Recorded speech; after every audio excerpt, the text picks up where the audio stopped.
আমরা আজকে জানব ভারত উপমহাদেশের ব্রিটিশের বিরুদ্ধে স্বাধীনতা সংগ্রামী সৈয়দ আহমদ বেরলভী সম্পর্কে। তার পুরো নাম সৈয়দ আহমদ শাহ বেরলভী।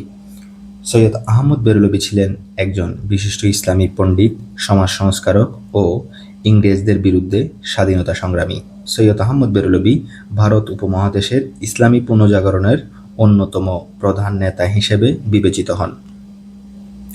সৈয়দ আহমদ বেরলভী 1786 সালে ভারতের উত্তরপ্রদেশের রায়বেরেলি জেলায় জন্মগ্রহণ করেন। তিনি দিল্লির বিখ্যাত ইসলাম শিক্ষা কেন্দ্র মাদ্রাসা রাহিমিয়ায় পড়াশোনা করেন। শাহ আব্দুল আজিজ দেহলভী ও শাহ ইসমাইল দেহলভীর মতো প্রখ্যাত পণ্ডিতদের কাছে তিনি ইসলাম শিক্ষা লাভ করেন।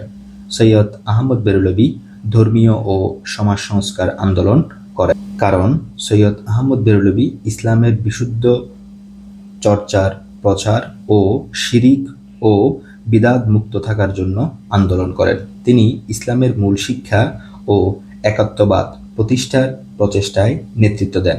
সৈয়দ আহমদ বেরলভীর উদ্যোগে মুসলিম সমাজে আধ্যাত্মিক ও সামাজিক পুনর্জাগরণ ঘটে। সৈয়দ আহমদ বেরলভী ব্রিটিশ উপনিবেশিক শাসন ও শিখ সমাজের বিরুদ্ধে আন্দোলন করেন, কারণ ব্রিটিশদের লুটতরাজ ও অপশাসন তার পাশাপাশি শিখ সমাজের অপসংস্কৃতি সমাজকে দূষিত করে, যার প্রতিবাদে সৈয়দ আহমদ বেরলভী ব্রিটিশ শাসন ও শিখদের বিরুদ্ধে আন্দোলন গড়ে তোলেন।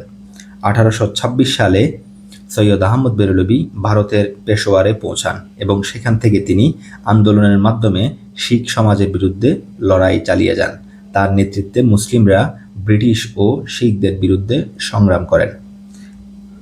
1831 সালে বালাকোটের যুদ্ধে সৈয়দ আহমদ বেরলভী ও তার সহযোদ্ধা শিখ বাহিনীর সাথে লড়াইয়ে শহীদ হন।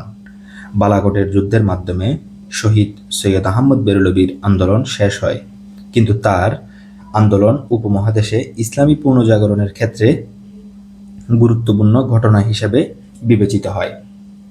শহীদ সৈয়দ আহমদ বেরলভীর জীবন ও কর্ম পরবর্তীতে দেওবন্দি ও অন্যান্য ইসলামী পুনর্জাগরণমূলক কার্যক্রমের জন্য অনুপ্রেরণা হিসেবে কাজ করেন। শহীদ সৈয়দ আহমদ বেরলভী ইতিহাসে একজন সম্মানিত ও প্রভাবশালী ব্যক্তি হিসেবে বিবেচিত হন। তিনি ইসলামী চিন্তা, সমাজ সংস্কার ও ব্রিটিশের অপশাসনের বিরুদ্ধে উল্লেখযোগ্য অবদান রাখেন।